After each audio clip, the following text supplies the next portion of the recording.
welcome to the Everything and Anything and a Bit Gay podcast. I have a new guest here, a good friend that I have known for over 10 years now because we started working together 10 years and we have traveled a lot of the world together, it feels like. We've been to Russia together and through Europe together. And of course, we work together in the US and Switzerland, and the list goes on and on and on. So, welcome, Elaine Puritan. How are you?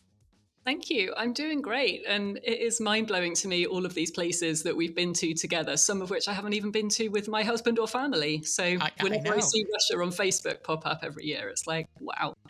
I know it's you're the friend that I have that all these like weird places pop up and I'm like, wait, where were we exactly? Because it takes me a minute. Oh, it was South by Southwest that we went to the second time, or it was Russia. I mean, who goes to Moscow together? We've been very lucky, I would We say. have been, Lots of stories and to we were tell. good travel companions too because we agreed on food and going for a drink before and going for a drink when we got back to the hotel and wrapping up the night, and we got to know each other's moods also. Like when one of us were tired, we knew like stay away from the meat for today or I whatever. was So, just going to say that. When to talk and when not to talk. Exactly. It's an important thing to know about someone.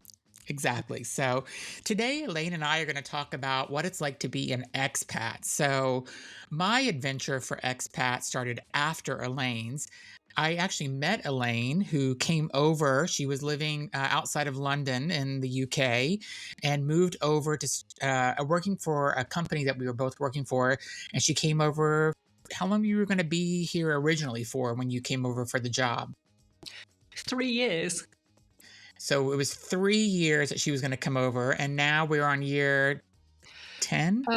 No, more than that. 11. It's going to be 12 years in November. Yeah. 12 years in November. Yeah, the So time has flown.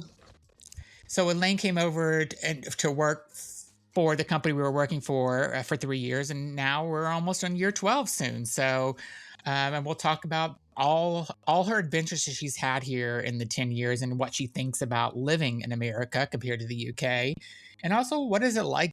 We're going to find out what it's like for her to not have her family here, and does her family enjoy coming to see her.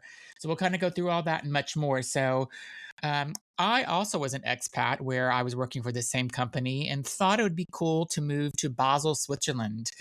It sounded really fantastic to like live in Europe, and so I don't know, glamorous, but I had just the opposite feeling once I got there after a few months. I was living in New York City and moved to Switzerland and with my husband, and we had a great apartment. We met some great people. But moving from a city of 8 million people to moving to a city of 350,000 was too much of a shock for me. And Basel, Switzerland is, how would you describe it, Elaine? Just The kind of place that it's great to visit, but not the kind of place that I would necessarily want to live. exactly. It's a beautiful country. It's Central Europe. So it's awesome to be able to get on a train and go to lots of places or get on a plane and be like, we went to Budapest and Stockholm and Paris and Berlin, and we did more travel in the year that we lived in Basel than we probably would have in our whole entire life going back and forth to Europe on vacation. So that was the amazing part. My husband Andrew loved Switzerland. He loved the hiking. He loved being able to go to the mountains and go skiing. And again, we made some amazing friends there. So it wasn't a complete waste. But I really want to focus more on Elaine today instead of about my story. So Elaine again came here 12 years ago.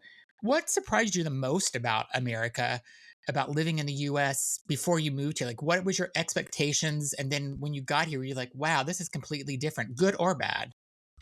Yeah, that's a really interesting question. And I think one thing that really has always stood out to me is that I thought it would be, I guess, easier to navigate living Hmm. here. I think I'd fallen into the trap of thinking, well, it's the same language and therefore the systems will work the same Hmm. and whatever else. But once we got here, I was so thankful for the support I had from my company to help navigate things like getting a bank account, getting a driver's license. I didn't have enough credit to be able to get a mobile phone contract that was Oh, right. $50 a month, Yeah. for example, despite my husband and I being homeowners in the UK. Like you have to start over from here.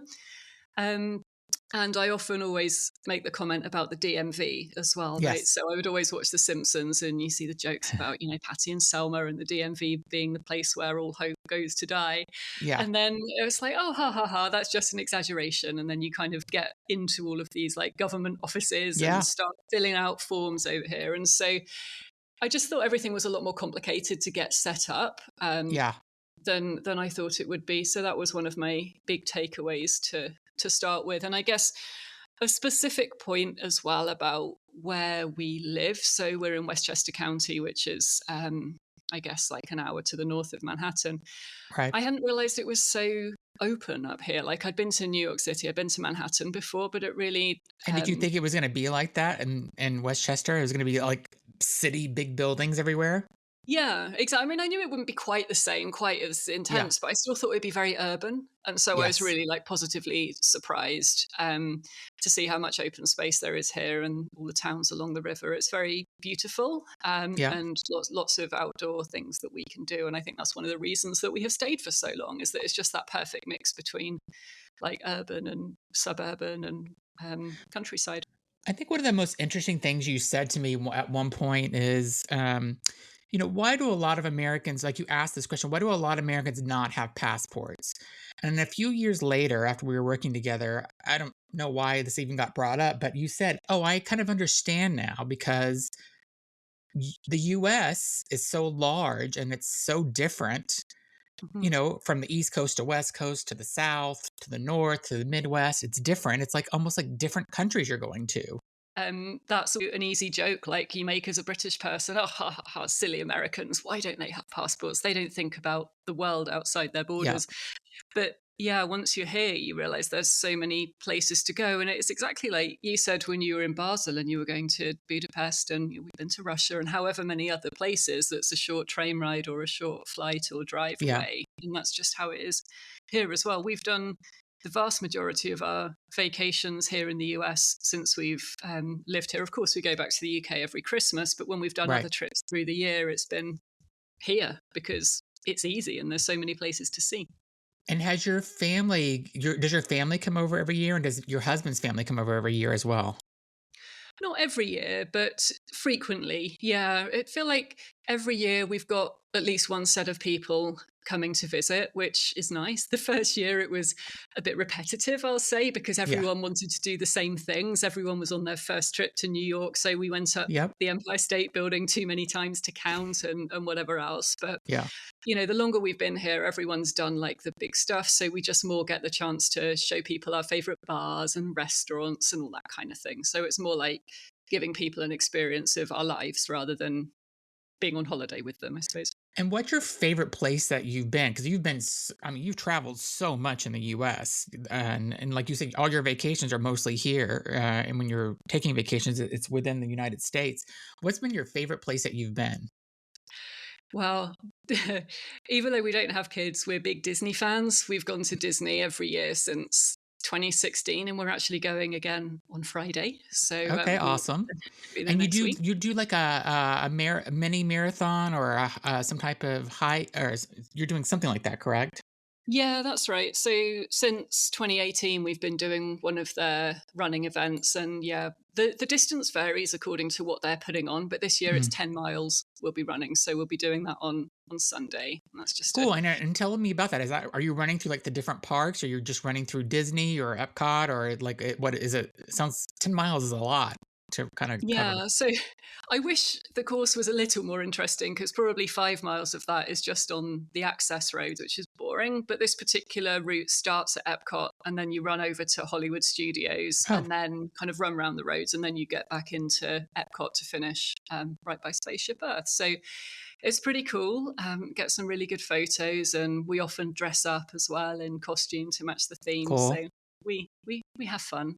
Um, And I know yeah. you also love you like to bike a lot as well. So tell me about that because I think you and your husband Matt done a lot of different kind of trips just for biking and hiking. Yeah, we have. So Matt likes to joke that we only go on vacations that we have to train for. So there's always Right. some element of running or cycling or What something. keeps you fit? Yeah, exactly. It's free calories for all the food and booze that invariably goes with it. Yeah. But yeah, if I'm just trying to think we've been on some trips with a company called Trek Travel. We like to go on like organized trips so we can really experience the areas that we're visiting a bit better. A few years ago, we went to Bryce and Zion out in Utah, Wow. which was just phenomenal. Have you been there? I have not been to Zion. I've been to Yellowstone and Yosemite, but Zion is like the next one I would love to go to because just heard it's just so fantastic. Yeah, it really is. It's just so vast, like the size of the landscapes. Another thing where America is very different to the UK, right? Just the size and the Yeah. sheer kind of amount of open space. But that was incredibly spectacular, and being able to see it on a bike as well, you can really experience it a lot more than you would if you were just driving through. Where have you not been that you would like to go still? Since you've gone to a lot of national parks and Disney and East Coast, West Coast. Like, what's your next on your bucket list? Yeah, that's a good question. We'd like to go and spend a bit more time in Maine to Acadia National Park. I know a lot Mm, of people who have been there who have said it's fantastic, especially for hiking and biking. So that's one place. Also, like to go to like the Pacific Northwest. That's somewhere we haven't been either. We've been to like Vancouver, but not yeah. the I guess the US part of that part of the world. So these are a few of the things on the list, and we are going to go back to Austin, another place that you and I have been before. We're going to Yes. the Formula One, the US Grand Prix in Oh, October. So that's going to be a yeah. new So experience. talk about that because you've now become a Formula One fan since moving here, right? And that wasn't necessarily something that you did before moving here. Is that accurate? Yeah, I mean, we've always been motorsport fans, and my husband's been really into Formula One for years and years. I've always kind of dipped in and out of it. Watched it a bit with my dad when I was growing up, but never been like a proper fan. But yeah, like a lot of people, since Drive to Survive came on Netflix, I've got into it a lot more. And then this season, we were like, you know what? We could just go. So we did Yeah. go somewhat bizarrely. We went to a NASCAR race a few years ago in Bristol, Tennessee, which was a very interesting and different experience. Oh, it's a whole different type of people in Bristol, Tennessee, isn't it? It certainly is. Not many English girls at that one. No, I think your accent was probably definitely standing out from everyone else. Exactly. But yeah, so we thought we would give that a go, and it would be nice to go back to see Austin again because although we've been there for South by Southwest, it will be good to see it. Yeah, Yeah, and I think not it's for that very long. different because it's been many years since we've been together. So I think it's the city has completely expanded and grown even more than it was when we were there. So, Yeah, I um, think so. what is your both of your parents, on Matt's parents and your parents, like what were their thoughts whenever you said, "Oh, we're moving to the U.S." And then after the 3 years came up, you're like, "We're staying," and now it's almost 12 years and you're still here. Like, what does your mom think? I mean, I've met your mom, and she seems like a very lovely woman, but I can imagine she misses her daughter. Yeah, yeah, she absolutely does. Sorry, I'm an only child. So, yeah, that makes it, harder, I think, for both of us that we have the distance. And certainly, when we said that, when we told our families that we were doing this, it was a mixture from all of them of, oh, we're happy for you, but also we don't really want you to be moving. It was definitely Yeah, mixed emotions. And I'd be lying if I said it was easy being so far away. The time difference makes it hard to yeah. stay in touch with people. But at the same time, this has been an amazing opportunity, and I think I've had a lot more. Well, both of us, both Matt and I, have had a lot more growth in our careers than we ever would have had in the UK. So the opportunities that have come up for us have just been And there's fantastic. also just a huge salary difference compared to what the UK pays compared to what the US pays. So you've probably made out much better living here than you would have in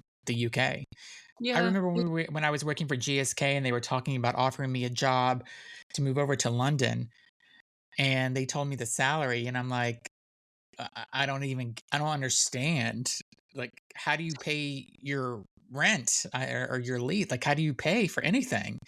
And then we've had friends, our friend Jessica, who lived there, who was from New Jersey, mm, was living there, and she's like, Yeah, it's not easy, but you have friends that come over and clients. She worked on the agency side, and she's like, "That's when we get to party. Is whenever you guys come over, we can entertain you and expense it because it's just so ridiculous about how the pay difference is." Yeah, it definitely is a big difference. And I think the thing that I will find very difficult when we move back eventually is that you get paid monthly there, whereas you get paid every Hmm. 2 weeks here. So I'm just Yeah, used to this like constant flow of money effectively. And for whatever reason, Matt and I have always found ourselves on alternating schedules. So we get paid every week between us yeah. into our joint account. So having to shift to just being paid once a month is going to be quite a And difficult that was a mental challenge for me whenever I was living in Switzerland. Like once a month, like after the where's second my week, I have money? no money left. What am I doing? Exactly. Exactly. It's these little things, right, that you don't know about until you actually live somewhere. Yeah. So, what is your plan now? So, do you have a plan? Or are you kind of going with the flow at this point? I feel like every time I ask you this, like, yeah, maybe in a year, and I have to say, I mean, your husband has like an amazing job. Working for a morning talk show, and it's. I don't think it's a once in a lifetime opportunity that he had, and he's grown his career there, and he's one of the main I think he's a main person that helps keep that show in the air, like, literally. So, do you have a plan at this point? Has your family asking you, "When are you coming back?" Yeah, everyone always asks us, just like you always ask me whenever I see you. Um, and you're right, like every year we're like, oh, maybe next year. And the Yeah, fact is that we just don't know because so much of it is dependent on, well, some of it's dependent on factors that we can control, but ultimately yeah, there will be factors that we can't control. Because one of my big fears is that, one of our family members or close friends will get sick, and then we'll just kind of have to drop everything and yeah, move ourselves back because we'll want to be close to them. yeah, But even when I think about what do we want to control? How can we control this? And what's our exit plan? Like, we still don't really have one because work's going well for yeah, both of us right now. But then, as I know from being laid off a couple of times recently, in 2021 and 2022, you don't always know what's around the corner.